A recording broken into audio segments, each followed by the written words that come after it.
तो इस मुल्क में अगर आपने जो है वो एनलाइटेंड होना है तो किसी से कुछ नहीं सीखना, ये सीक्रेट है। If you learn from people you will be destroyed. जो ये समझता है ना कि पॉजिटिव बात क्यों नहीं करते, पॉजिटिव बात करना रियासत का काम है, क्योंकि पीआर वो करती है। उसकी वजह ये है कि ख़ानदान अगर पेट्रियार्क रूल कर रहा है तो फिर कपड़ा कौन सा पहनना है, अपनी ज़ाती ज़िंदगी में क्या फ़ैसला करना है, वो सब आपसे ले लिया जाएगा। तो अगर एक छोटी सी इकोनॉमिक सिक्योरिटी के बदले अपनी ज़िंदगी आप बर्बाद करना चाहते हैं तो ज़रूर करें। लेकिन बात यह है कि पाकिस्तान की पॉवर्टी की वजह ख़ानदानी निज़ाम है। ख़ानदानी निज़ाम पॉवर्टी की वजह नहीं है। उसकी वजह यह है कि अगर घर में 6 बंदे हैं, एक कमा रहा है, 5 घर बैठे में, जीडीपी में क्या कंट्रीब्यूट करेगा। बात यह है कि जिस चीज़ में जिसकी फ़ैसला साजी में मुशावरत मुझसे नहीं हुई वो कानून मुझ पर लागू नहीं हो सकता। डेमोक्रेसी की सिर्फ इतनी डेफिनेशन है। तो क्या ये फ़ैसला करने में लोगों की राय शामिल थी कि आप इस तरह की तरमीम करें? क्या 58(2)B जिस तरह से यूज़ हो रहा था उस पर लोगों की राय शामिल थी? या आजकल जो 26वीं तरमीम हुई है इस पर लोगों की राय शामिल है? नहीं है। फ़िलवक्त भी तो एक्स-फाटा में मुसलमान बैठे हुए हैं। अवामी एक्शन कमेटी कश्मीर की भी मुसलमान ही है, गिलगित वाली भी मुसलमान ही है। तो क्या वजह है कि उनको किसी बात पे ही एग्रीमेंट नहीं है रियासत के साथ?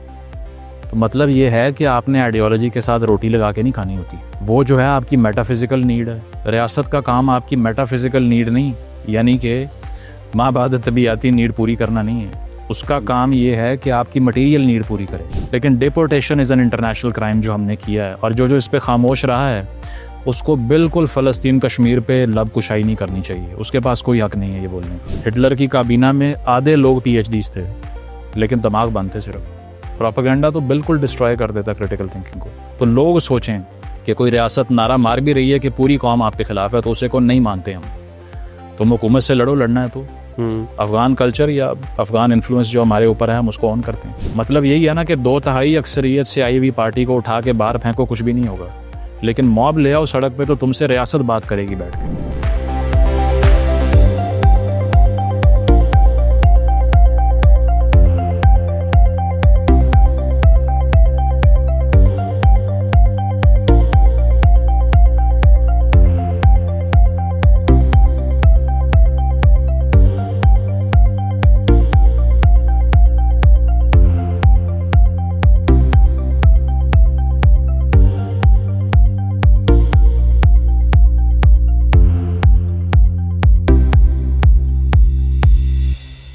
शादी, आपका जो पॉलिटिकल स्टांस है मेन स्ट्रीम मीडिया पे, सोशो पॉलिटिकल कह लेते हैं, और जो आपने यूट्यूब पे रखा हुआ है और जिस टोन में रखा हुआ है, हाँ, आपको लगता है कि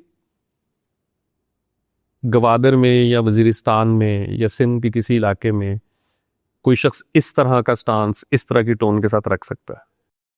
देखें, बड़ा मुश्किल है। पाकिस्तान में आपको पता है कि डोमिसाइल की वैल्यू बहुत ज़्यादा तब्दील होती रहती है एज़ यू ट्रैवल। और 50 किलोमीटर 100 किलोमीटर ट्रैवल करने से पाकिस्तानियत में भी फ़र्क दिखाई देता है आपको। तो जो आपको लाहौर से साहिवाल तक पाकिस्तान दिखाई देगा, उससे आगे वो तब्दील होता हुआ दिखाई देगा आपको। तो ये है कि मैं ये एक्नॉलेज करता हूँ कि एक प्रिविलेज मेरे पास जो है वो ये है कि मैं एक मेजॉरिटी एथनिक कम्युनिटी से हूँ, और दूसरा ये है कि उसमें होते हुए चाहे वो मजहबी एंगल हो या एथनिक एंगल हो, उन दोनों में मैं प्रिविलेज क्लास में आता हूँ। नंबर 3 ये है कि जब आपके ऊपर आई बॉल्स भी होते हैं और आप थोड़ा सा सोशल लैडर में ऊपर आ जाते हैं, आप सियासतदानों के साथ बैठते हैं, बात कर लेते हैं, टीवी पे शो करते हैं, तो एक और एडिड लेयर आ जाती है। अब मसला ये है कि मैंने उसको इस्तेमाल कैसे करना है। खाली प्रिविलेज होना is not bad, but to misuse that privilege is not good, I think. तो उसके लिए अब मेरा काम ये है कि जो बात गवादर में बैठा हुआ या एक्स-फाटा में बैठा हुआ या गिलगित बल्तिस्तान में या कश्मीर में बैठा हुआ इंसान नहीं कर सकता, वो मेरी जॉब है कि मैं उसके स्टांस को एम्पलीफाई करूं। क्योंकि मुझे अगर सिस्टम में हिस्सा मिल गया जो उनको नहीं मिलता, क्योंकि मैंने मीडिया इंडस्ट्री में तकरीबन 9 साल काम किया है, मैंने वहाँ कोई गिलगिती एंकर नहीं देखा, मैंने वहाँ कोई मेन स्ट्रीम पे बलोच एंकर नहीं देखा, ठीक है। और बाकी भी जो हमारी अंडर प्रिविलेज कम्युनिटीज़ हैं, बहुत कम ही लोग स्पेस बना पाए हैं अपनी। कराची लाहौर की मोनोपोली है इस इंडस्ट्री के ऊपर। So if I have cut through this process, अगर इस फॉग से मैं आगे आ गया हूँ, तो मेरा काम ये है कि फिर उनके साथ इंटरसेक्शनल अलायंस बनाऊँ, उनकी बात करूँ। अदरवाइज़ फिर ये बड़ा आसान है कि इस्लामाबाद जाओ, पार्लियामेंट लॉजेस में सियासतदानों से मिलो, चाय पियो, कॉफ़ी पियो, एंजॉय करो। But I have to see there is a responsibility that comes with this power I have attained. तो ये चीज़ है। आपको देख के और आपको सुन के आम तौर पे ऐसे लगता है कि शायद ये बंदा कहीं ऑक्सफोर्ड, कैम्ब्रिज से पढ़ा होगा और कोई बहुत अंग्रेजी इन्फ्लुएंस है, क्योंकि आमतौर पे हमें लगता है कि जो लोग भी थोड़े से मेन स्ट्रीम स्टांस से हट के बात कर रहे होते हैं वो कहीं ना कहीं एक अंग्रेजी तालीम का असर उन पे होता है। वो शायद हमारे जैसा एक आम आदमी कोई आम यूनिवर्सिटी का तो नहीं हो सकता। बिल्कुल। सो उसके बारे में आप कोई बताएंगे, आपकी बेसिक एजुकेशन और अपब्रिंगिंग कहाँ से है?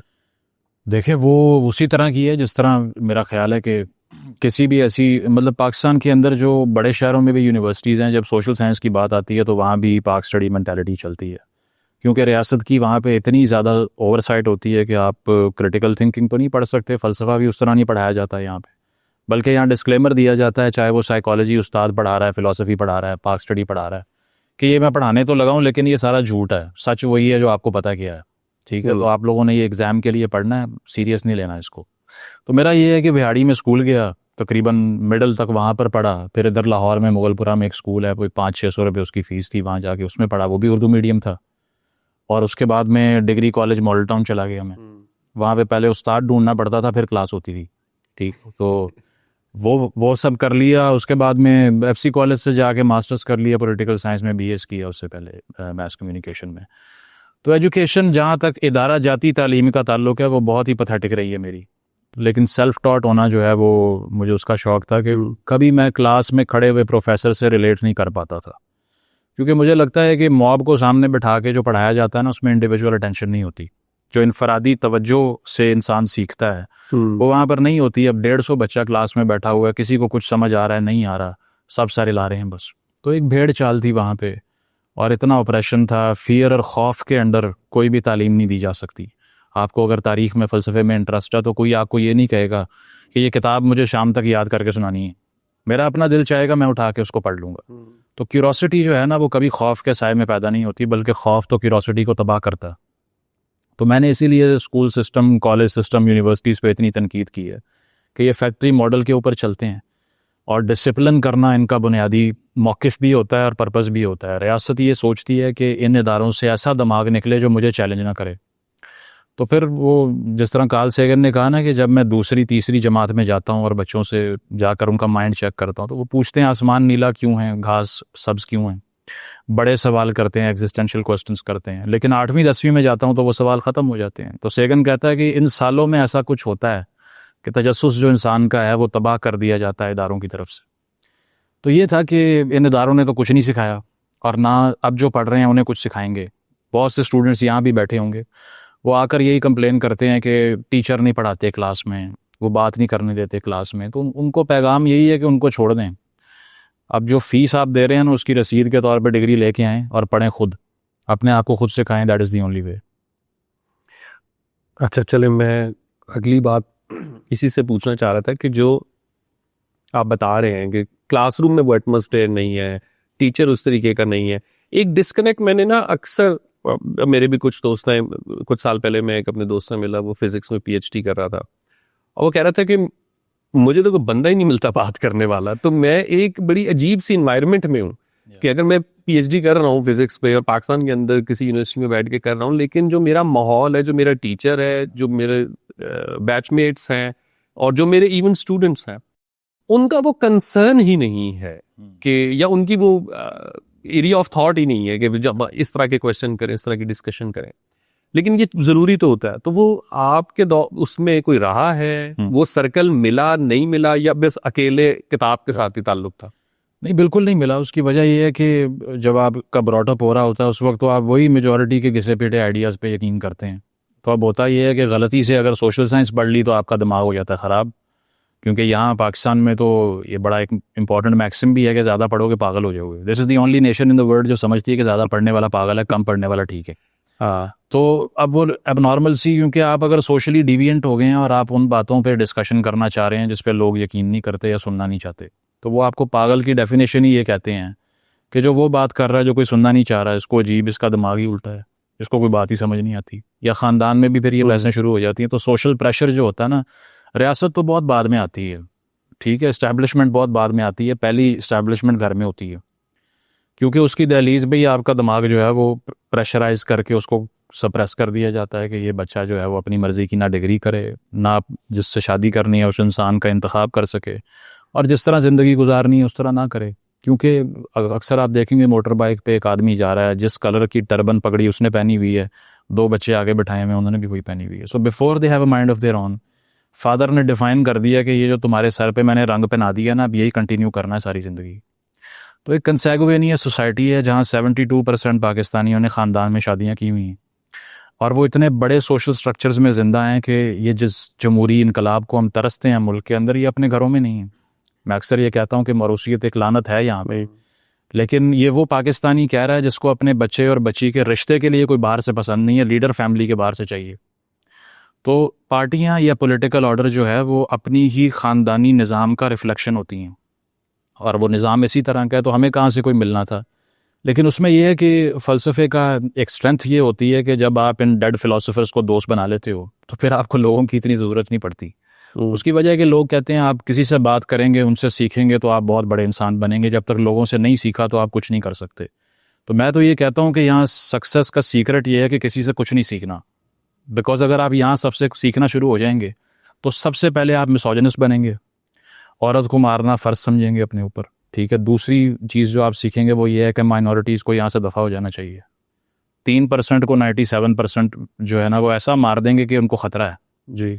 तो इसीलिए उनको जब तक ख़त्म ना किया हमें दम नहीं लेना चाहिए, इनको डिस्ट्रॉय करना हमारा मकसद है। और साथ साथ इस तरह का हर आइडिया आपको माशरा सिखा देगा। तो इस मुल्क में अगर आपने जो है वो एनलाइटेंड होना है तो किसी से कुछ नहीं सीखना, ये सीक्रेट है। If you learn from people you will be destroyed. अच्छा, नहीं वैसे वो फिलॉसफी में तो कहते हैं इंसान के लिए बेहतरीन मुताला दूसरा इंसान है, तो मतलब बस उसको देखे ऑब्जर्व करे बिल्कुल, वो ऑब्जर्व ज़रूर करे, लेकिन उसके आइडियाज़ इतने कंटेजस होते हैं कि वो अपने दिमाग पे तारी ना करो, क्योंकि बात ये है कि आप खुद क्वालिफाई करो ना उन चीज़ों को, क्वेश्चन करो। तो कॉन्ट्रेरियन ये होता है, जैसे अब ये कुदरती चीज़ें हैं, ये डिटर्मिनिज्म का फ़लसफ़ा है जिसमें ये बताया जाता है कि इंसान जो है वो कुछ अकायद ले के पैदा होता है, चाहे वो कुछ भी पढ़ ले उसकी डेस्टिनी वही है, उसने वहीं जाना होता है, because it's a part of your biology and DNA. तो मेरा ये था कि मुझे कभी भी मेजॉरिटी और अक्सरियत का नज़रिया पसंद ही नहीं आया। हर जगह जाकर अगर एक कमरे में बैठ के 10 लोग एक बात कर रहे हैं, I naturally feel like challenging them, not agreeing with them. तो मैंने सहाफ़त और सोशल साइंस भी इसीलिए चूज़ की कि ये तनकीद का और नेगेटिव बात करने का प्रोफेशन है। जो ये समझता है ना कि पॉजिटिव बात क्यों नहीं करते, पॉजिटिव बात करना रियासत का काम है, क्योंकि पीआर वो करती है। साफ़ी का तो काम ये है कि गलीज़ से गलीज़ और बुरी से बुरी खबर ढूंढ के लाए, because his job is to criticise and to speak negatively and promote negative thinking in society. क्योंकि जितना वो बुरा कहेगा ताकतवर लोगों को, जितने मसाइल उनमें तलाश करेगा, उतनी रिफॉर्म आएगी। तो अगर उसने ही रिफॉर्म का रास्ता छोड़ दिया और वो किसी लीडर का चाहने वाला या उस पर मर मिटने वाला बन गया और मुस्बत बातें करना शुरू हो गया, फिर तो प्रोफेशन ख़राब हो जाएगा। तो प्रोफेशन भी इसीलिए चूज़ किया मैंने कि मेजॉरिटी के आइडियाज़ में इंटरेस्ट नहीं था कभी। और जिसने भी सोशल साइंटिस्ट बनना है उसने क्या करना है, जो लोग यहाँ बैठे हुए हैं, कभी शायद थीसिस लिखा हो किसी ने, तो प्रेमिस क्या होता है कि किसी बड़े से बड़े आइडिया को, चाहे वो मार्क्स का हो, नीचे का हो, कांट का हो, हेगल का हो, उसको लेके आओ और उसको चैलेंज करो और कहो कि ये गलत है, मैं अपनी रिसर्च इसके ऊपर बिल्ड करूँगा। सो research provides you a platform that you can destroy the philosophy before you, चाहे वो जितनी भी बड़ी है। इतनी हम्बल होती है रिसर्च, चाहे वो साइंस में हो, फिजिक्स में हो, आपकी जो ड्रामेटिक्स हैं उसमें हो, या किसी भी चीज़ में हो। तो इसका मतलब ये है कि पहले जो एग्जिस्टिंग सेट ऑफ बिलीव्स हैं उनको जो चैलेंज नहीं करेगा वो सोशल साइंटिस्ट नहीं है। तो जिसने सोशल साइंस पढ़नी है, अगर वो मेजॉरिटी की बैंड वैगन में बैठ के आना चाह रहा है तो वो फिर पार्टियों का कारकुन बने या कोई और चीज़ कर ले, ये काम वो नहीं है करने वाला। अच्छा, आपने फैमिली सिस्टम के ऊपर काफ़ी बात की है और आप पाकिस्तान की फैमिली सिस्टम की खामियां और जो भी उसके अंदर टॉक्सिटी है या जो भी उससे मसाइल जन्म लेते हैं उससे बात करते हैं, लेकिन आपको नहीं लगता है कि हमारे यहाँ फैमिली सिस्टम इसलिए भी जो भी लोगों का ये कहना है कि बड़ा मजबूत है, उसकी बेसिक वजह एक इकोनॉमी है। बिल्कुल, एक दुकान है, एक दफ्तर है, कोई एक बिजनेस है जिसकी वजह से वो सारे जुड़े हुए हैं। तो वो बेसिकली तो अब अगर वो फैमिली सिस्टम से निकलेंगे तो वो तो फिर उस कमाई के बंटवारे के बहुत मसाइल है ना। बिल्कुल, तो हम ठीक है उसको समझ सकते हैं, उसकी खामियों को समझ सकते हैं, लेकिन अगर हम जायदादों के, ज़मीनों के, दुकानों के बंटवारों पे जाएंगे तो फिर तो बहुत नहीं। बल्कि इसमें मेरा ख्याल है कि इसकी रीजनिंग ना इससे ऑपोजिट इस तरह है कि फैमिली सिस्टम को होल्ड करने के लिए एक कारोबार होता है। जब 18 साल का बच्चा हो जाए और उसे कहा जाए कि अब तुमने जो है ना वो शादी करके घर में किसी खातून को लेके आना और करते तुम कुछ भी नहीं और वाले साहब की दुकान से पैसे नहीं आने, you have to do something of your own, तो फिर ही वो घर से जाके कोई और कारोबार शुरू करेगा ना। यहाँ पर क्या है कि एक भाई बाहर होता है, ये जवाब है हर चीज़ का, ठीक है। वो इसीलिए कि आपको पता है कि मैं चाहे आराम से बैठा रहूँ, एक आपको सेफ्टी तो प्रोवाइड करता है वो, लेकिन उस सेफ्टी की कॉस्ट लोग नहीं समझते। अक्सर लोग ये कहते हैं ना कि अच्छा मेरी अगर नौकरी चली गई मेरा ख़ानदान मुझे बचा लेगा, that's why I am safer than a European और एन अमेरिकन। लेकिन वो ये नहीं सोचते कि ये जो सेफ्टी, उसके बदले वो ट्रेड क्या कर रहे हैं, उसके बदले अपनी इनफरादियत ट्रेड कर रहे हैं। उसके बदले क्या है कि अच्छा जी अगर बैंड वैगनिंग है, एक पार्टी को वोट देना है, सब बच्चों ने भी उसी को देना है। इसके बदले ऑनर किलिंग भी हो रही है कि अगर एक ख़ानदान ने ये हुक्म जारी कर दिया है कि ख़ानदान से बाहर शादी नहीं होनी। मैं साउथ पंजाब से हूँ, मैंने 1000 लोग देखे हैं। मैंने ये भी बताया था कि मेरे इलाके का एक एमपीए था, उसके अवाम के जो वोट थे जो लेने थे, उसने हल्के के लोग आए उसके पास और कहा कि तुम्हारी बेटी ने सिक्योरिटी गार्ड से शादी की है, जब तक उसका कत्ल नहीं करोगे तुम्हें वोट नहीं देंगे। And he did that. और उसके बाद वो उसने इलेक्शन कंटेस्ट किया, क्योंकि लोगों की ये डिमांड थी कि ये हम डिसऑनर्ड फील कर रहे हैं, so you have to kill your daughter first, उसके बाद में तुम्हें सपोर्ट कर लेंगे, वैसे नहीं करेंगे। तो इन ख़ानदानों ने एक ऐसा जबरी निज़ाम पैदा किया है जिसके अंडर रह के अगर मैंने अपनी सोच अपने वालिद की सोच से बड़ी करनी है तो मेरे ऊपर एक छतरी, एक अम्ब्रेला है, मैं उससे ऊपर नहीं जा सकता। इसके अलावा डोमेस्टिक वायलेंस इतना ज़्यादा है कि क्योंकि हम इस तरह के इश्यूज़ पे बात करते हैं तो हमारा इनबॉक्स तो ऐसे लगता है जैसे सैनिटोरियम होता है ना, कि हर कोई अपनी सारी सफरिंग वहाँ पर भेज रहा है। तो हज़ारों ख़वातीन ने आकर बताया कि एसिड फेंकने की धमकियाँ दे रहा है जो बंदा उससे शादी करने लगे मेरी। क्या वजह है कि फ़र्द जो है उसकी वैल्यू सिफर हो जाती है, और ये कलेक्टिव जो एक एंटिटी, जो एक ऑपरेसिव बॉडी है, ये ना इस घुटन से आपको आज़ाद होने देती है। ऑनर किलिंग भी ये करती है, और इसके अलावा सिर्फ ख़वातीन पे नहीं, मर्दों पे भी जबर होता है। उसकी वजह ये है कि वो नौकरी करेगा, इससे पहले कि वो कुछ बिल्ड करे अपना, घर से ऑर्डर आ जाएगा। I know 2-3 people in my personal circle जिन्होंने अपने वालिद के हुक्म पे बीवी को तलाक दे दी। उसकी वजह यह है कि ख़ानदान अगर पेट्रियार्क रूल कर रहा है तो फिर कपड़ा कौन सा पहनना है, अपनी ज़ाती ज़िंदगी में क्या फ़ैसला करना है, वो सब आपसे ले लिया जाएगा। तो अगर एक छोटी सी इकनॉमिक सिक्योरिटी के बदले अपनी ज़िंदगी आप बर्बाद करना चाहते हैं तो ज़रूर करें, लेकिन बात यह है कि पाकिस्तान की पॉवर्टी की वजह ख़ानदानी निज़ाम है। ख़ानदानी निज़ाम पॉवर्टी की वजह नहीं है। उसकी वजह यह है कि अगर घर में 6 बंदे हैं, एक कमा रहा है, 5 घर बैठे में, जीडीपी में क्या कंट्रीब्यूट करेगा? वुमेन एम्प्लॉयमेंट 20% है। और हमारे साउथ पंजाब में भी जो ख़वातीन खेतों में काम करती हैं उसमें से 70% अनपेड लेबर कर रही हैं, क्योंकि मर्द कहता है तुम्हारा तो जॉब है ये मेरे बिजनेस में कंट्रीब्यूट करना। और अगर उसकी शादी नहीं हुई खातून की, तो क्योंकि कपास आपको पता है कि चुनती ही औरत है, और उसकी वजह क्या है कि उसकी टच सॉफ्ट है, उसकी जो स्किन है वो मर्दों वाली नहीं है। इसलिए तो ये खातून के हाथों का लगाया हुआ जो हम खाता है पूरा मुल्क, ठीक है, और उसको पैसे देने को तैयार नहीं होता। तो ये हमें सीखना पड़ेगा, ये सोचना पड़ेगा कि ये छोटी सी इकनॉमिक सिक्योरिटी के बदले हम कितना कुछ दे रहे हैं। तो जब तक यहाँ फ़र्द आज़ाद नहीं होगा, ना रियासत आज़ाद होगी, ना जमहूरियत आएगी, कुछ भी नहीं होगा।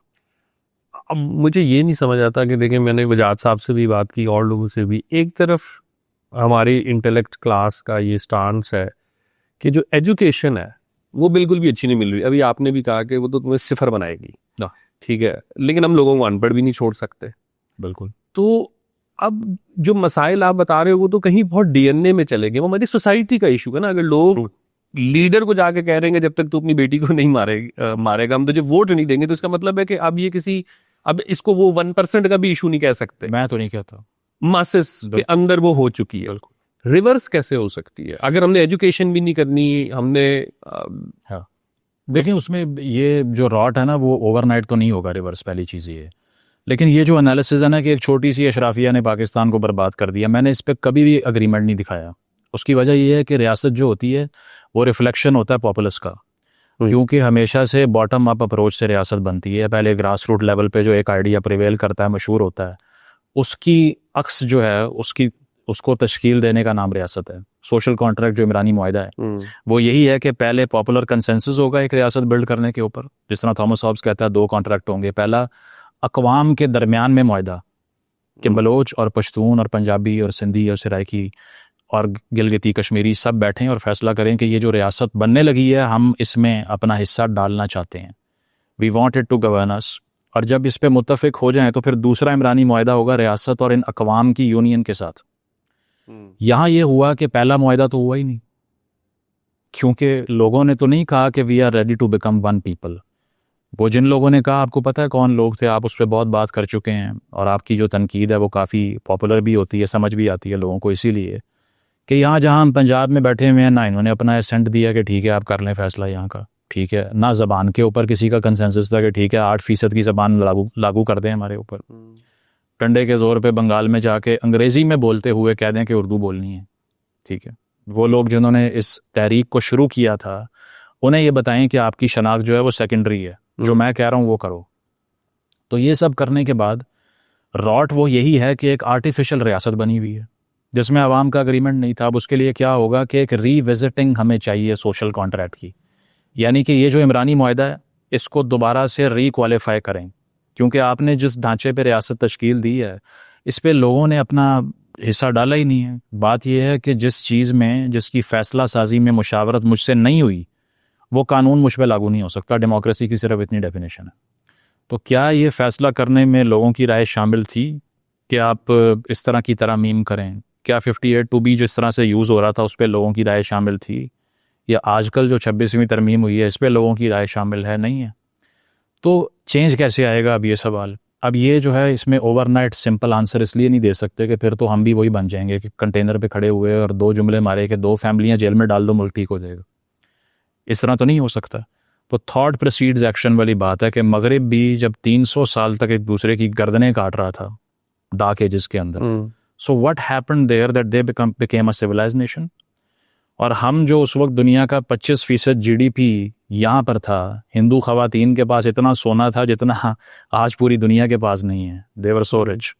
हमें क्या ऐसा हो गया कि हम यहाँ पर पहुँच गए? फ़र्क सिर्फ ये था कि वो जो निशात सानिया या रेनेसांस वहाँ पर आ गई, या वहाँ जो एक सोच जो है वो पिनअप गई, ऊपर चली गई रेफॉर्मेशन की, या वहाँ मार्टिन लूथर आ गया, यहाँ नहीं आया। उसके लिए हमें एक काउंटर कल्चरलिस्ट मूवमेंट शुरू करनी पड़ेगी जिसमें हम इन अकायद पर तनकीद करें जिसने हमें तबाह बर्बाद एक कौम बना दी है, जहाँ ना टूरिज़म बचा, ना कोई बाहर से 1 रुपया लगाने को तैयार है, ना तालीम हमारी अलग हो पा रही है डॉगमेटिक आइडियाज़ से। तो आप कोई भी सब्जेक्ट उठा के पढ़ लो, आप तालीम की बात कर रहे हैं ना, वो एक ही है। क्योंकि आपने ना बायोलॉजी पढ़ने दी, ना फिज़िक्स पढ़ने दी, ना केमिस्ट्री पढ़ने दी, ना हिस्ट्री पढ़ने दी। आयशा जलाल ने कहा ना कि Pakistan has replaced history with ideology. तारीख हटा के वहाँ पर जो है वो अपने अकायद शामिल कर दी और कहा कि ये तारीख है आपकी। So first we have to reverse this project. तालीम हासिल करने का मतलब सिर्फ ग्रेजुएट होना ये नहीं हम कह रहे। हम ये कह रहे हैं कि तालीम वो दें लोगों को जो भगत सिंह कहता है कि it should make you a merciless critic. बेरहमाना तनकीद करने वाला जो तालीमी निज़ाम आपको नहीं बना रहा वो फेल है, वो फ्लॉप है। तो ये करना है हमें, और ये काम सियासतदान नहीं करेंगे, ये कोई मसीहा कोई लिबरेटर नहीं करेगा, ये हमने करना है, ये आपने करना है, ये जो लोग बैठे हुए हैं इन्होंने करना है। ये सोल्यूशन पूछते हैं, these people are the solution. जितने दिमाग हम कन्वर्ट करेंगे, चेंज करेंगे, उतनी रिफॉर्म आएगी। So we need 51% on our side and then we can destroy the opposition. I wish. जो स्टेट की आपने इमरानी मुआहदे की बात की उस पर एक आई डोंट नो वो जेन्युइन फियर है या आर्टिफिशियल है, लेकिन वो ये है कि अगर हम जो रिलीजन का स्लोगन हमने पार्टीशन के टाइम पे यूज किया था कि बेसिकली हम सब इसलिए इकट्ठे हुए हैं कि हम सबका ताल्लुक एक मजहब से है, बिल्कुल, और इसीलिए उसको हम ऑब्जेक्टिव रेजोल्यूशन की शक्ल में भी लाते हैं। 73 के कॉन्स्टिट्यूशन में भी उसको जगह दी जाती है। हमारी सहाफत, हमारी सियासत, हमारा मीडिया, हर जगह पे उसका एक इम्पैक्ट आपको इसलिए नजर आता है क्योंकि वो हमारी स्टेट्स की बका की एक बिल्कुल जामिन है, असास है, बाइंडिंग ग्लू। उसको निकाल के आपको लगता है ज्योग्राफिकली हम रह सकते हैं इकट्ठे?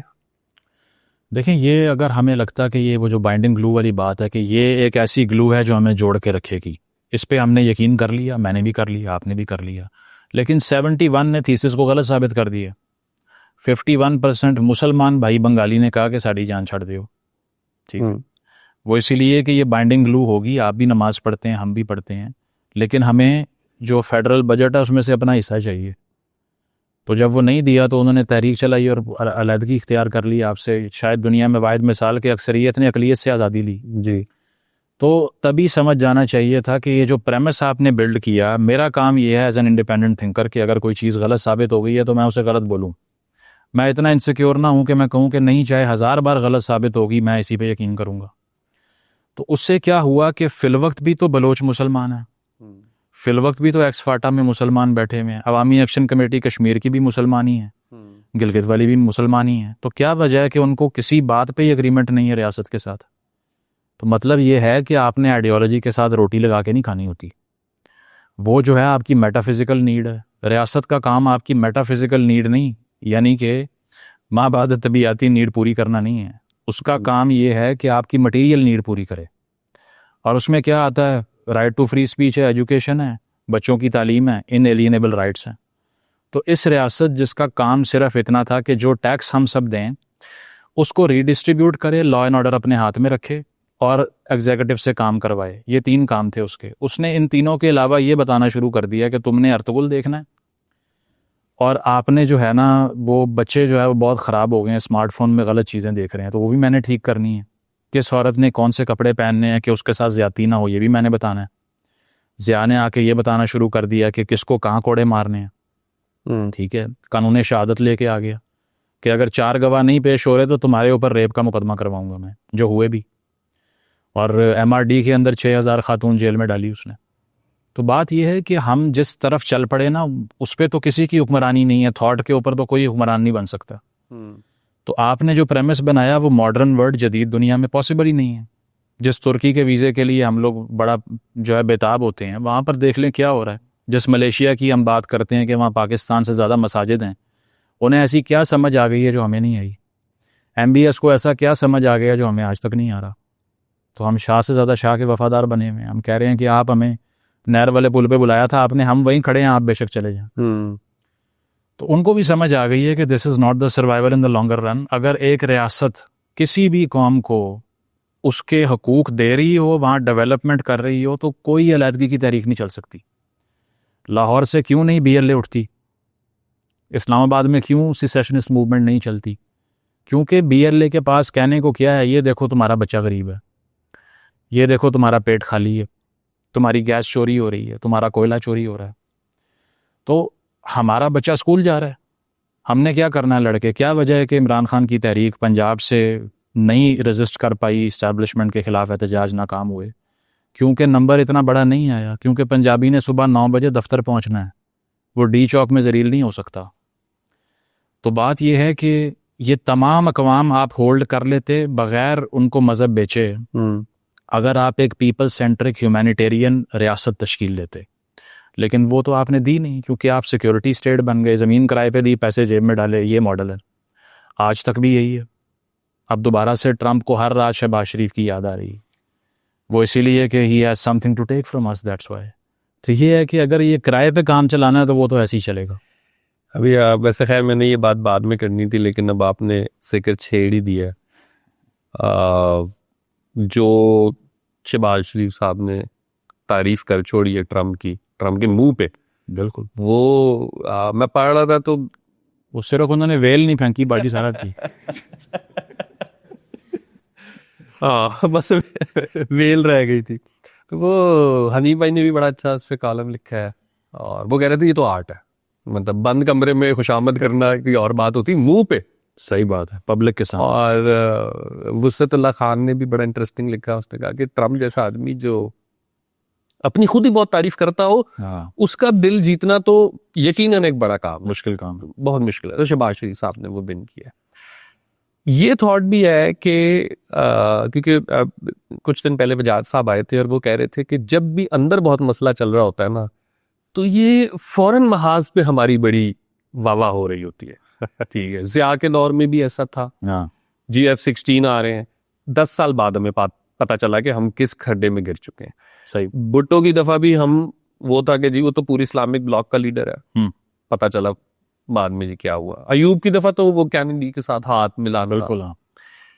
अभी जो प्रेजेंट डे डेवलपमेंट है फॉरेन महाज पे हमारी, कि चाइना, रशिया, अमेरिका, सारे जो हम पे बारी बारी जा रहे हैं, तो एक नॉर्मल पाकिस्तानी इस वक्त थोड़ा एम्बिगुअस है, वो इसको बाय नहीं कर रहा।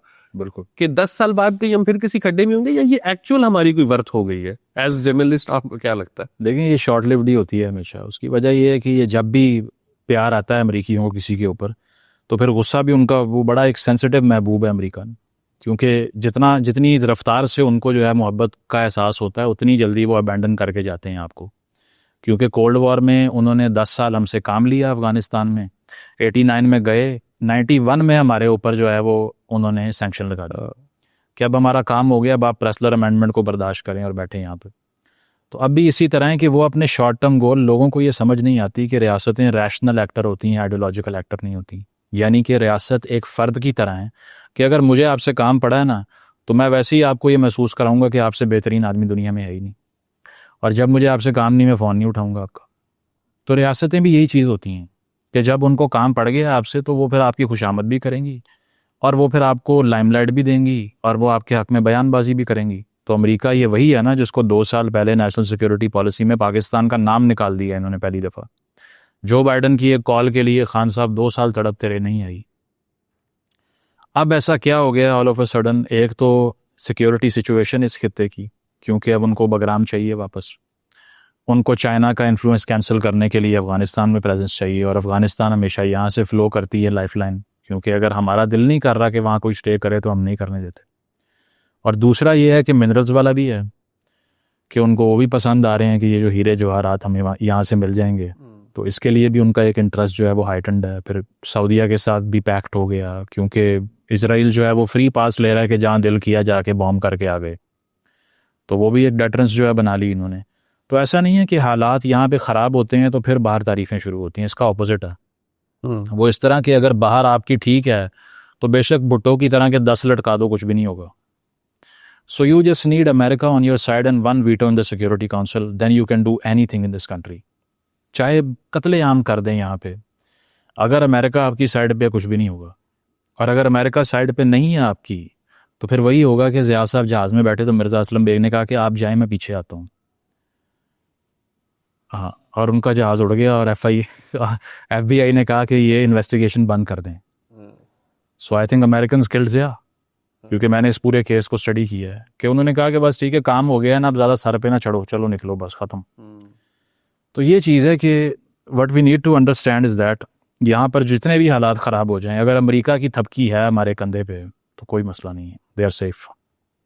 अभी आपने ना अफगानिस्तान की बात की और बीच में इसराइल का भी जिक्र आया। इंडिया ने जब पाकिस्तानी इलाकों पे अटैक किया जवाब बना के कि हमारे कश्मीर में 26 लोग मारे गए हैं जो अपेरेंटली पाकिस्तान से आए थे, बिल्कुल वी पुट अ क्वेश्चन कि आपके पास एविडेंस है, और अगर एविडेंस है तो आप वो एविडेंस लेके कोर्ट में जाएं, इंटरनेशनल कोर्ट में जाएं, कम्युनिटी से बात करें। आप बॉर्डर नहीं क्रॉस कर सकते किसी मुल्क का। बिल्कुल। इसराइल ने हमास को जवाब बना के कतर तक पे अटैक कर दिया, सीरिया पे अटैक कर दिया, यमन पे, ईरान पे, हर जगह। हमने इसराइल को भी क्रिटिसाइज किया, हमने कहा आप ये नहीं कर सकते, आपको कुछ तो इंटरनेशनल रूल्स का ख्याल करना चाहिए। बिल्कुल। हमारे फौजी शहीद हो रहे हैं TTP के हाथों, बिल्कुल हो रहे हैं, हम उस वॉर को भी एक्सेप्ट कर रहे हैं, बट ये आर्गुमेंट यहाँ नहीं लगता कि आपने कैसे बॉर्डर क्रॉस करके अफगानिस्तान पे अटैक किया? नहीं, बिल्कुल सही बात कर रहे हैं। इंटरनेशनल लॉ के तनाजुर में तो ये खिलाफ वर्जी में ही आता है। उसकी वजह है कि सॉवरेनिटी जो है वो स्टेट की सबसे वाइटल कंपोनेंट में से एक है। पॉपुलेशन होती है, गवर्नमेंट होती है, सॉवरेनिटी होती है। और तो ये चीज़ है कि ये अगर हम कहें ना कि अगर प्योरली एकेडमिक बहस करनी है और कवानीन की तनाजुर में बात करनी है तो फिर तो गलत है। लेकिन अगर हम डिफैक्टो बात करें तो रियलिटी क्या है कि एक ऐसी रेजिम है जिसने जेंडर अपार्थाइड रखा हुआ है, यानी कि ख़वातीन उनकी सोशल स्पेसेस का ना हिस्सा हैं, ना वो स्कूल जा सकती हैं, ना वो तालीम हासिल कर सकती हैं, ना कोई प्रोफेशन परसू कर सकती हैं। तो ऐसी रियासत है जो कि आधी पॉपुलेशन को तो वैसे ही घरों में जेल में डाल चुकी है। ठीक है।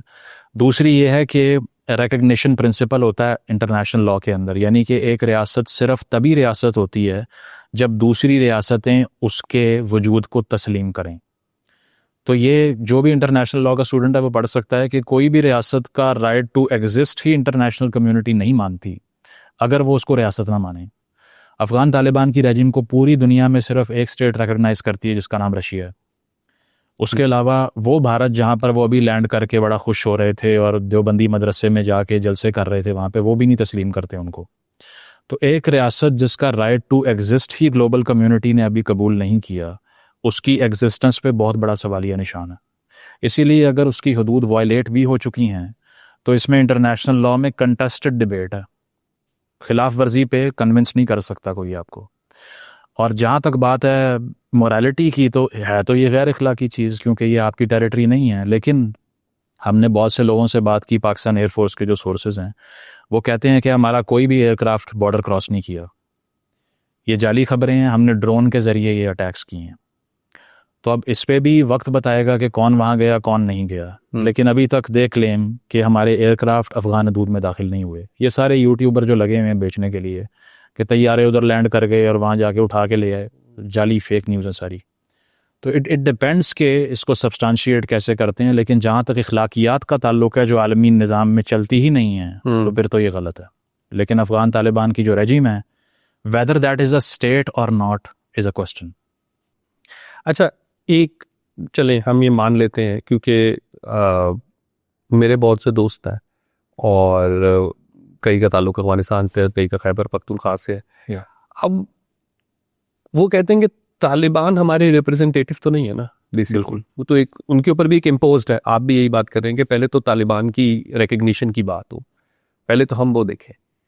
लेकिन जो डिबेट मीडिया के थ्रू, हमारे पॉलिटिशियंस के थ्रू आ रही है, वो पूरी की पूरी अफगान अवाम के अगेंस्ट आ रही है।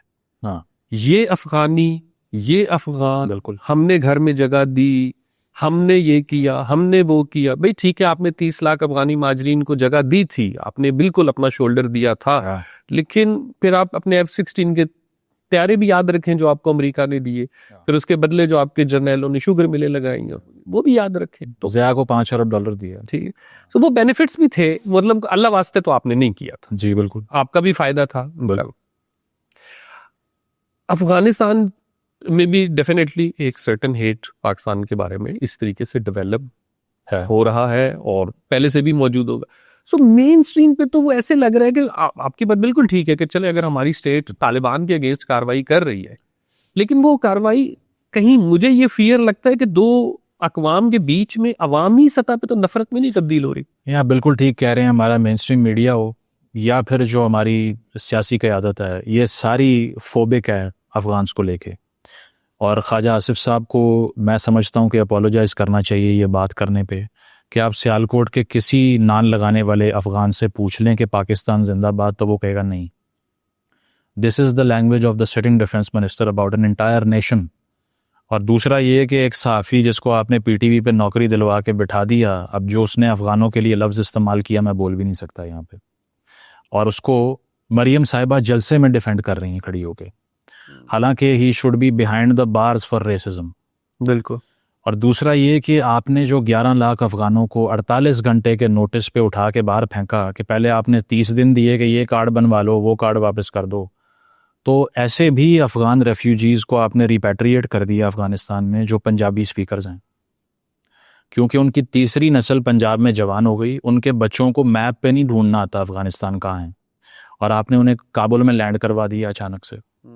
तो आपने इंटरनेशनल लॉ की इतनी बड़ी वायलेशन की है कि आप फिर रोइएगा ना जब UK या US आपको डिपोर्ट करेगा। बिल्कुल, क्योंकि फिर आपका ये क्लेम नहीं होना चाहिए कि हमने वहाँ 5 साल गुजारे, हमें सिटीजनशिप दे दो। इस कमरे में बैठा हुआ कोई आदमी मुझे ये बता दे कि पाकिस्तान की शहरियत हासिल करने का क्राइटेरिया क्या है। यहाँ पैदा हो जाओ, नहीं देंगे। 10 साल गुजार लो, नहीं देंगे। 3 नस्लें गुजार लो, नहीं देंगे। तो फिर आप बाहर जाके किस राइट के तहत इस्लामोफोबिया के ख़िलाफ़ कैंपेन करते हो? या आप क्यों कहते हो कि वहाँ राइट विंग की पार्टियाँ जो है वो मुसलमानों के ख़िलाफ़ हैं? अफ़गान मुसलमान नहीं। और आप जो ये बात करते हैं कि अब चूंकि वो पाकिस्तान जिंदाबाद नहीं कहते इसलिए उनको डिपोर्ट कर दो, तो इसका मतलब ये है कि कानून की खिलाफ वर्जी पे आपके परदादा के इलाके में वापस भेज देना चाहिए आपको। फिर तो हमें बहुत से लोगों को हिंदुस्तान छोड़ाना चाहिए अगर वो इशारा तोड़े यहाँ पे तो, क्योंकि उनकी तीसरी नस्ल वहाँ से आई थी इसलिए। तो आप पहली बात तो ये है कि जिसकी 2 नस्लें यहाँ जवान हो गई उसको अफ़गान कहते क्यों हो? They should not be called Afghan, they are Pakistanis. बिल्कुल। और आपने 11 लाख बंदे को इंटरनेशनल लॉ की वायलेशन करके, UN के कवानीन ये कहते हैं कि जो इलाका जहाँ पर किसी शहरी की जान की हिफाजत की जिम्मेदारी कोई नहीं लेता, उसको आपने वहाँ डिपोर्ट किया, ये आलमी कानून की खिलाफ वर्जी है। फिर आप कहते हैं फ़लस्तीन और कश्मीर के अंदर आलमी कानून वायलेट हो रहे हैं। ख़ुद आप क्या करते हैं, जो आपकी छुरी के नीचे आ जाए आप भी नहीं छोड़ते उसको। तो जब कमज़ोर आपके हाथ लगा आपने भी नहीं छोड़ा, तो फिर आपका केस कहाँ से आ गया आलमी लेवल के ऊपर। तो आपने जो अफ़गान रेफ्यूजीज़ 11 लाख डिपोर्ट किए, उसमें से 40% ख़वातीन थीं जिनके मुस्तकबिल पलक झपकने में सिफर हो गए आपकी वजह से।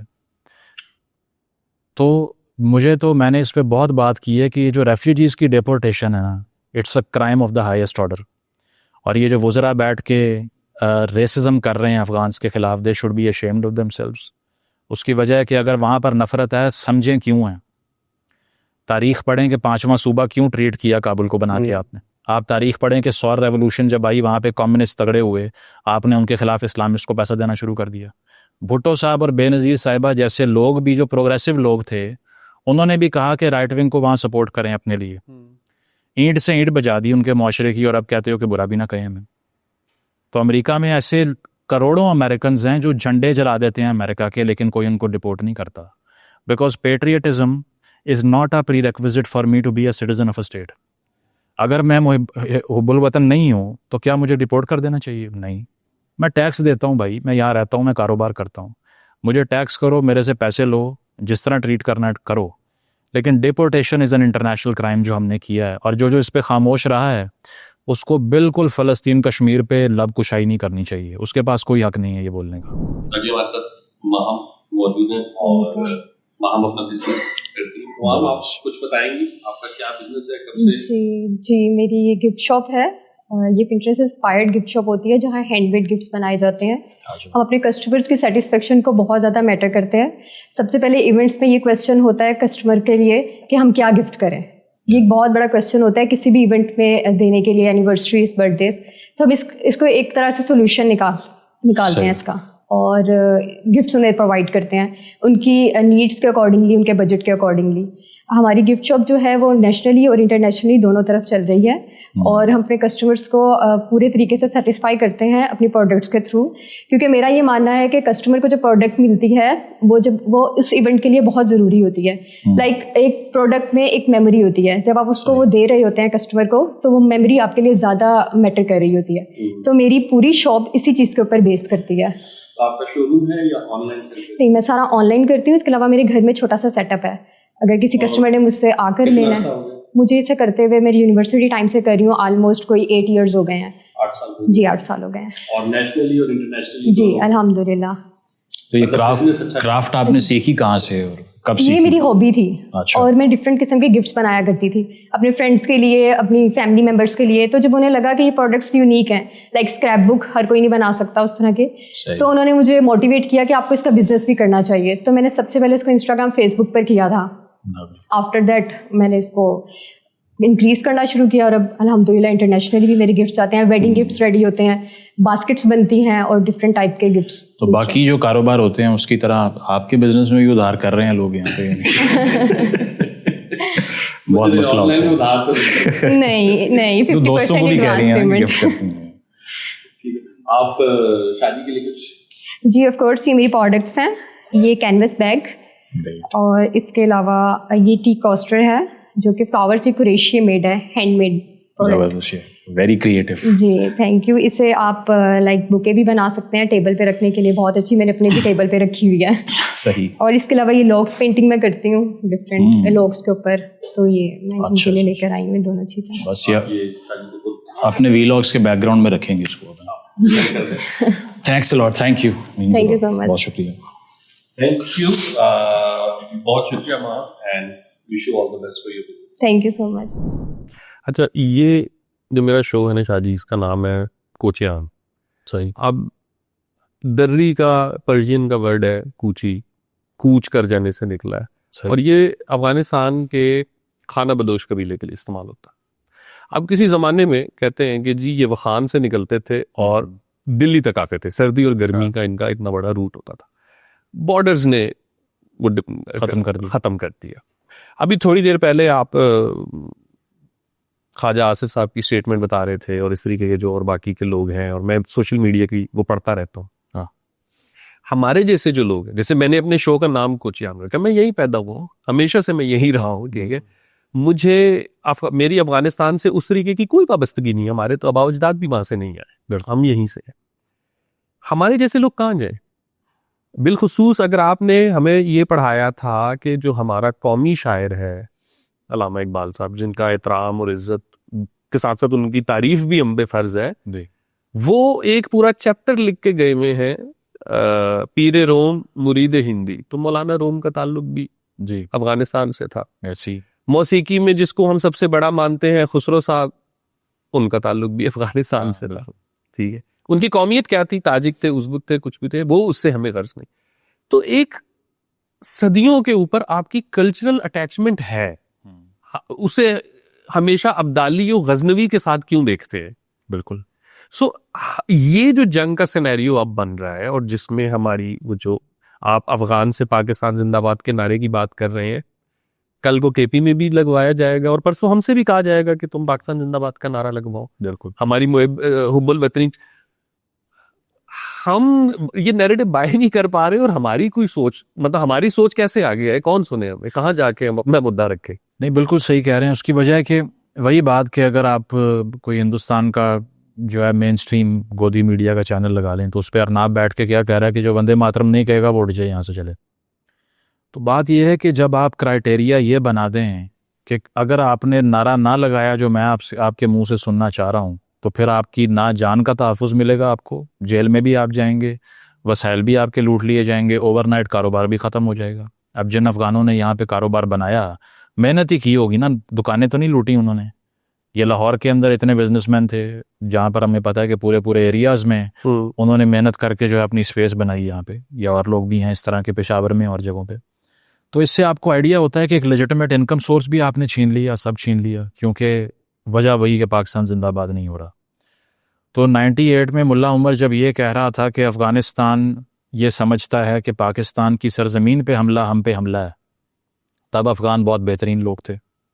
तब ना वो ओपीएम लेके आते थे, ना क्लैशनिकोव लेके आते थे, तब ना वो पाकिस्तान के ख़िलाफ़ नारेबाजी करते थे। लेकिन अब आके चूँकि अब वाली रेजीम जो है वो हिंदुस्तान से इंगेज कर रही है, आपने ग़ुलामी की ज़ंजीरें तोड़वा दी, आपने चाय भी पी ली वहाँ जाके, लेकिन आपकी बात नहीं वो माने। तो अगर आपने पूरी कौम को रेशल प्रोफाइल इस बेस पे करना है कि वो हमारे रियासती नैरेटिव के साथ नहीं खड़ी, तो फिर ये आप ख़ुद सोच लीजिए कि आप अगर लड़ना चाह रहे हैं एक ऐसी एंटिटी से। मोहसिन नकवी साहब ने कोट किया था आर्मी चीफ को कि उन्होंने कहा है कि India is a shining Mercedes and we are a truck full of stones. तो हमसे टकराओगे तो मर्सिडीज़ का ज़्यादा नुकसान होगा, हम तो वैसे ही पत्थरों से लदा हुआ ट्रक हैं। तो अफ़गानिस्तान के केस में मर्सिडीज़ हम हैं। बिल्कुल ठीक है। अब अपनी मर्सिडीज़ वहाँ से तो उनकी तबाह कर ली, अपनी उनके ट्रक में मारने लगे हो आप।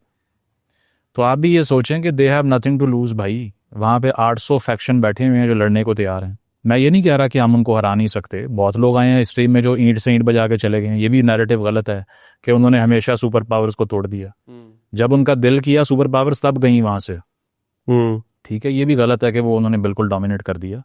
लेकिन बात ये है कि इस जंग में आपको क्या मिल जाएगा? फौजी आपका जो है ना वो जान से जाएगा, अपनी इकॉनमी आपकी सफ़र करेगी, तोरखम भी बंद रहेगा, चमन भी बंद रहेगा, ब्लैक इकॉनमी भी आपकी ख़त्म हो जाएगी। ठीक है, अभी असद कैसर साहब कह रहे थे कि ट्रेड नहीं हो रही, वो ट्रेड क्या थी वो सबको पता है कौन सी ट्रेड है। या बलोच बेल्ट के अंदर जो पूरी इकॉनमी ही हमारी ईरान से तेल जो आता है उससे बनी हुई है, वो लीगल ट्रेड है? नहीं है। तो ये बात है कि आपने ये कहा कि फिर हम किधर जाएं अगर एक कल्चरल अटैचमेंट है, तो वो पीपल टू पीपल कांटेक्ट इसीलिए ज़रूरी होता है कि रियासतों के प्रोपेगेंडे का लोग शिकार ना हो जाएं। अगर जिस मोदी ने खड़े होकर ये कह दिया कि रोटी खाओ नहीं तो हमारी गोली भी है, तो अगर कोई कॉन्शियस इंडियन होता तो वो कहता कि तुम कौन होते हो ये बताने वाले कि पाकिस्तान में रहने वाले 24 करोड़ लोग दहशतगर्द हैं और मुझे मारने के लिए पैदा हुए हैं।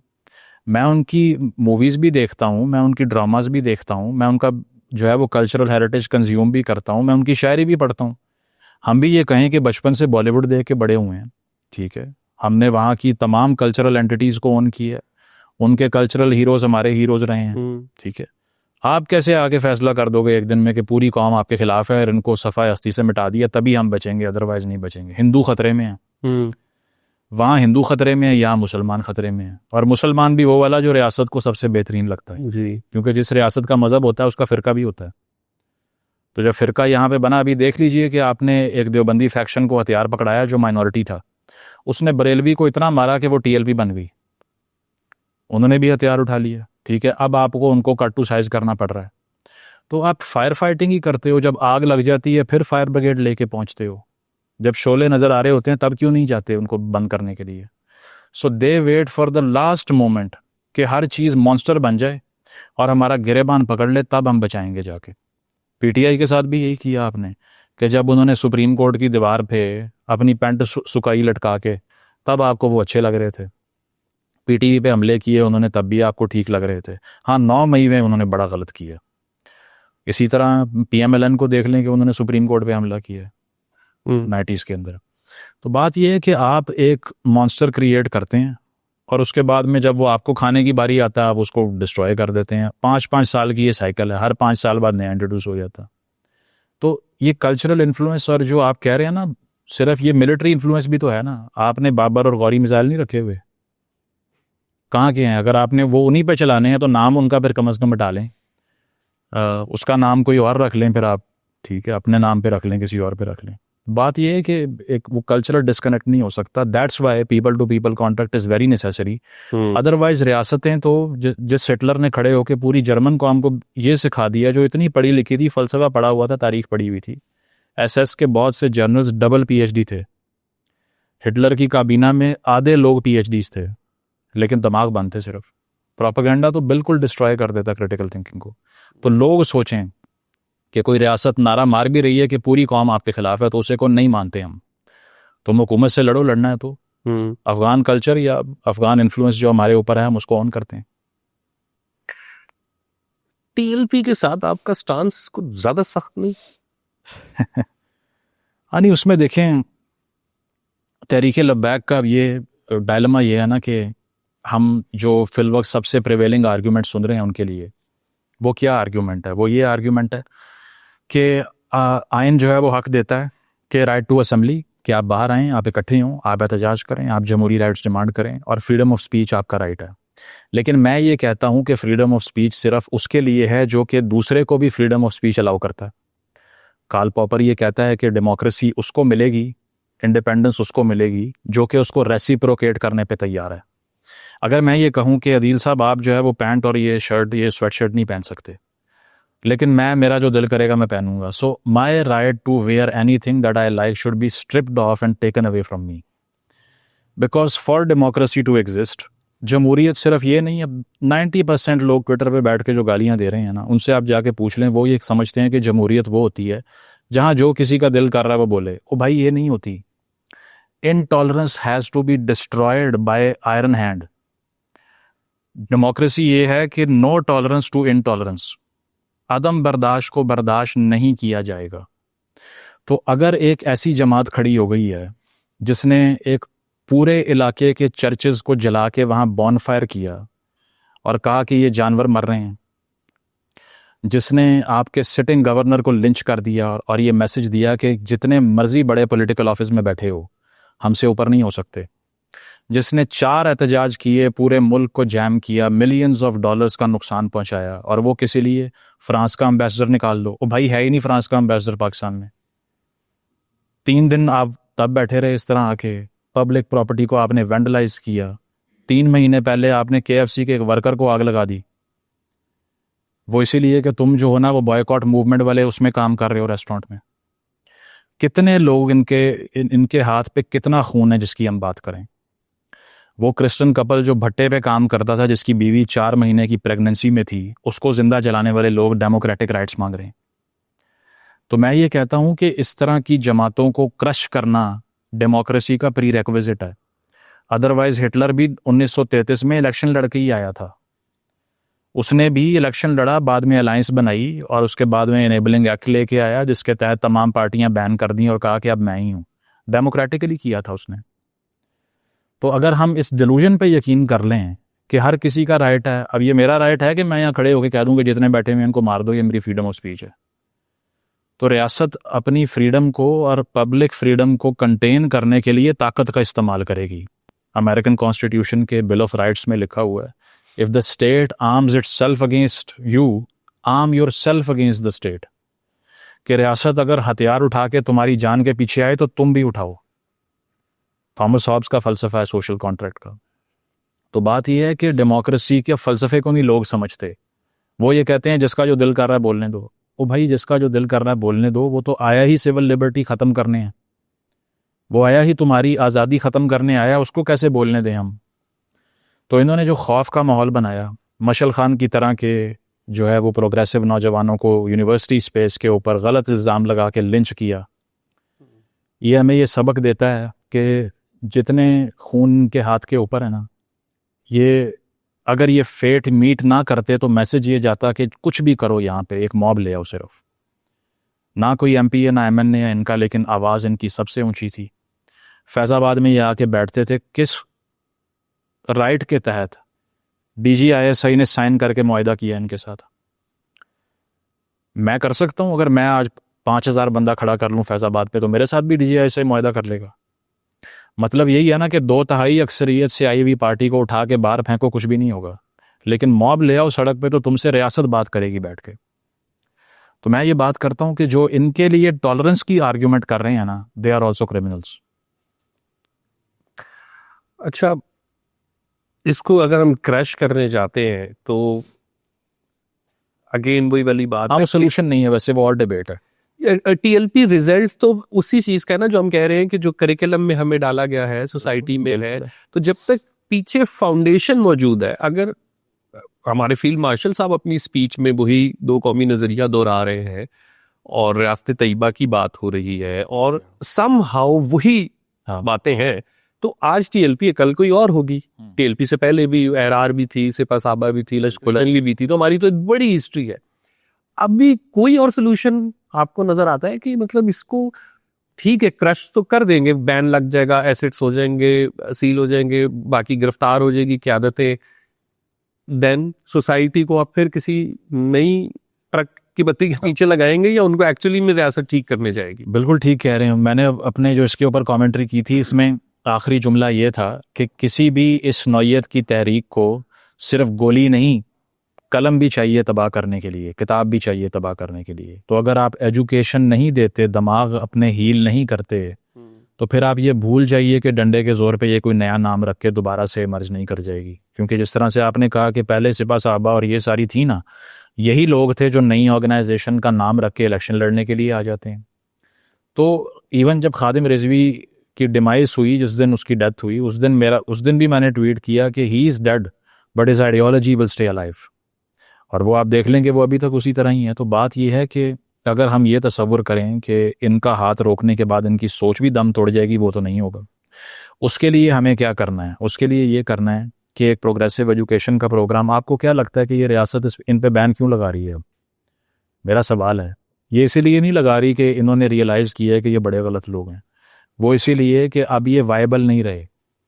अब इंटरनेशनल माहौल ऐसा बन चुका है कि अब चूंकि मिडल ईस्ट में जो चेंजेस हो रहे हैं ना, ये मैं आप सबको बता रहा हूँ कॉन्फिडेंस के साथ कि ये उसकी रिक्वायरमेंट है।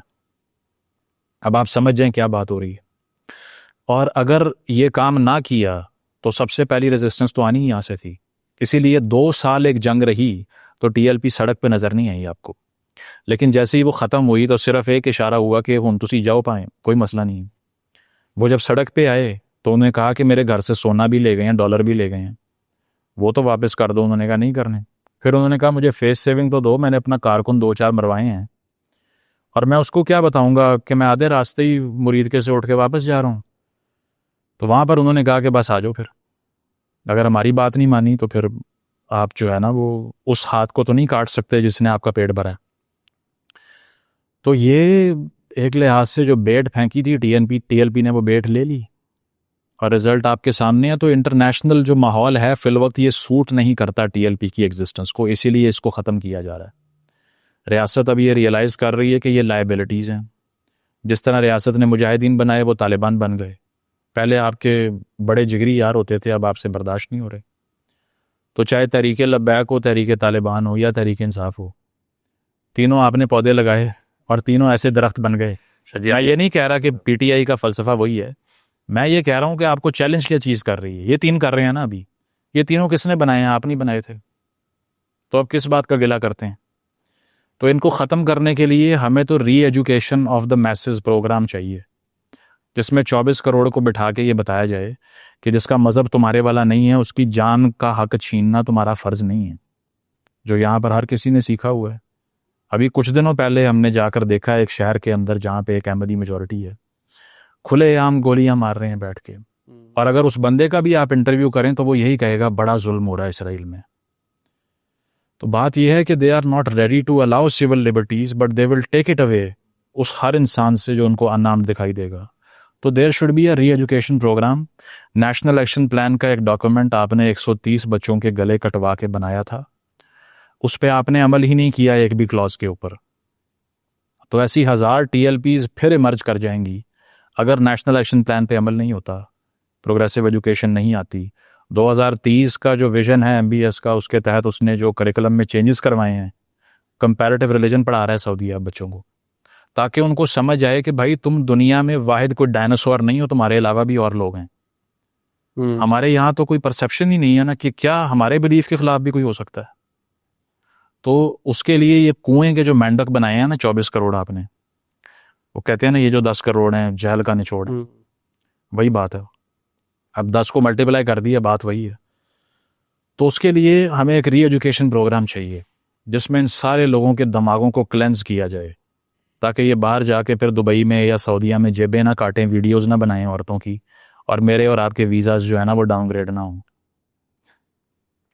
अच्छा, आई नो आपको कॉन्स्पिरेसी थ्योरी से चेड़ है, लेकिन इस चीज़ मैंने सुनी है पिछले दिनों कि भाई एक तरफ इंडिया आपको धमकियां दे रहा है और दूसरी तरफ अफगानिस्तान से आपकी जंग चल रही है, तीसरा PTI तो ऑलरेडी सोशल मीडिया के ऊपर बहुत एक्टिव है, और TLP निकल के इस्लामाबाद को बंद करने जा रही है।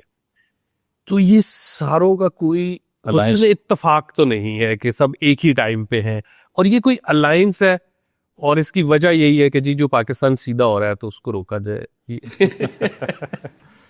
सीधा हो रहा है पाकिस्तान यानी जिन्होंने फ्यूरी बनाई है, मैं तो कह रहा हूँ कौम सीधी हो गई है।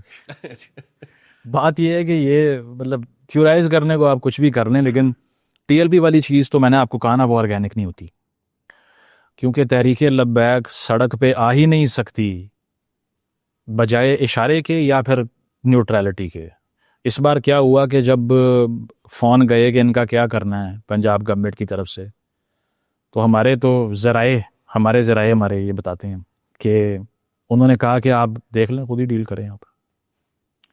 तो खुद ही डील करने का मतलब यही होता है कि अब जो है ना, जो आपका दिल करे वो आप कर सकते हैं, हम आपको कुछ नहीं कहेंगे। उसी तरह जिस तरह वोट ऑफ नो कॉन्फिडेंस में बाजवा साहब न्यूट्रल हो गए थे और खान साहब ने चीखना शुरू कर दिया कि न्यूट्रल जानवर होता है, क्या कर रहे हो, बचाओ मुझे आगे।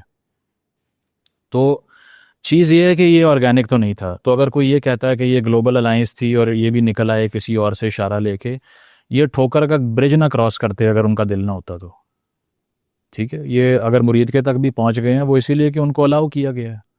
आपको याद है अशरफ जलाली साहब ने कहा था बाजवा के खिलाफ बगावत होनी चाहिए, अगले दिन नज़र नहीं आ रही थी पार्टी पूरे मुल्क में। तो जब वहाँ हाथ पड़ता है वहाँ तो ये सब वाइप आउट हो जाते हैं। तो ये कहना कि ग्लोबल वो एक अलायंस बन रहा है PTI, ये वो PTI को मैं ये नहीं कहता कि वो कोई एंटी स्टेट जमात है, मुझे नहीं लगता। नून लीग के जो लोग कहते हैं कि जी ये पाकिस्तान के दुश्मन हैं और ये हिंदुस्तान के ब्रॉ के एजेंट हैं, ये वही फजूल बातें हैं जो पहले नवाज शरीफ के खिलाफ कर रहे थे, फिर भुट्टो के खिलाफ कर रहे थे, बेनज़ीर को भी यही फतवेबाजी की आपने। भाई वो एक पार्लिमानी जमात है, उसको 5 साल पूरे करने देते वो खुद ही ख़त्म हो जाती। आपने पहले निकाल दिया, उनको जवाब फराहम कर दिया, अदरवाइज हो तो उनसे कुछ भी नहीं रहा था। टीम ही नहीं है एक पार्टी के पास। मतलब उसने सबसे पढ़े लिखी पार्टी होने का दावा करके 3 वज़राए आला दिए हमें। पहला बुज़दार था, दूसरा गंडापुर था, तीसरा अभी आया जिसकी इनॉग्रल स्पीच ये थी, मैं इश्क इमरान में मरने आया हूँ। इश्क का तो ये तकाज़ा है। हाँ, तो जो लीडरशिप से इश्क करता है ना, उससे बड़ा कोई स्टूपिड आदमी नहीं है, बिकॉज वो तुम्हारा मुलाजिम है। ये इसी तरह है कि मेरा सिक्योरिटी गार्ड बाहर खड़ा हो और मैं कहूँ तू सो जा, मैं तेरे लिए मरने आया हूँ। It's like that. तो ये है कि ये डिलीवर किया उन्होंने, लेकिन पॉपुलर उनको किसने किया? आपने किया। आपने शहादत जो उनको चाहिए थी वो दे दी उनको, आपने वोट ऑफ नो कॉन्फिडेंस करके। और जो लोग ये समझते हैं कि ये इस्टेब्लिशमेंट ने उनकी दुश्मनी में किया था, नहीं। इमरान खान के पूरे पॉलिटिकल करियर में नो कॉन्फिडेंस से बड़ा एहसान ही इस्टेब्लिशमेंट ने उस पर कभी नहीं किया। क्योंकि उसने ही तो उसको नई ज़िंदगी बख्शी है। अदरवाइज़ तीसरे साल तो वो 16 बाई इलेक्शन हार गया था अपनी गवर्नमेंट के अंडर। तो हमारे यहाँ यही है ना कि 50 साल हो गए हैं, लीडर से ज़्यादती की स्ट्रगल चल रही है। भुट्टो के साथ ज़्यादती हुई, मैं अपने आप को आग लगाऊंगा। फिर बेनज़ीर के साथ हुई, मैंने अपने आप को आग लगाई। फिर नवाज़ शरीफ को जिला वतन किया, अब मैं नवाज़ के लिए निकलूँगा। अब इमरान के साथ बहुत बुरा हो रहा है, मुझसे देखा नहीं जा रहा, I am hurt. So this nation is fighting for 2-3 individuals, और हर एक आदमी 10 साल ले जाता है। और आई एम श्योर कि पिंडी में लॉफ्टर की आवाज़ें आ रही होंगी कि ये देखो यार ये क्या कर रहे हैं। हमने एक खड़ा किया था, वो उसको अंदर डाला, सारे उसके साथ हो गए। 2 साल बाद उसको बाहर ले आएंगे, फिर उससे उदास होंगे तो नवाज को जेल में डाल देंगे। What a shit show. So that's how they fool you, and we all keep fighting. नहीं नवाज नहीं इमरान, इमरान नहीं Nawaz, keep fighting in the circus.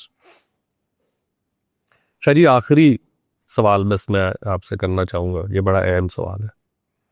आप रैशनल थिंकिंग को अपने ना से प्रमोट करते हैं, बल्कि आप आर्ग्यूमेंट भी उसके ऊपर बिल्ड करते हैं और क्रिटिकल थिंकिंग करते हैं, फिलॉसफी एक्सप्लेन करते हैं। लेकिन आपको क्या लगता है कि आपकी जो बात अवाम सुन रही है उसमें आपके हसीन होने का कितना किरदार है?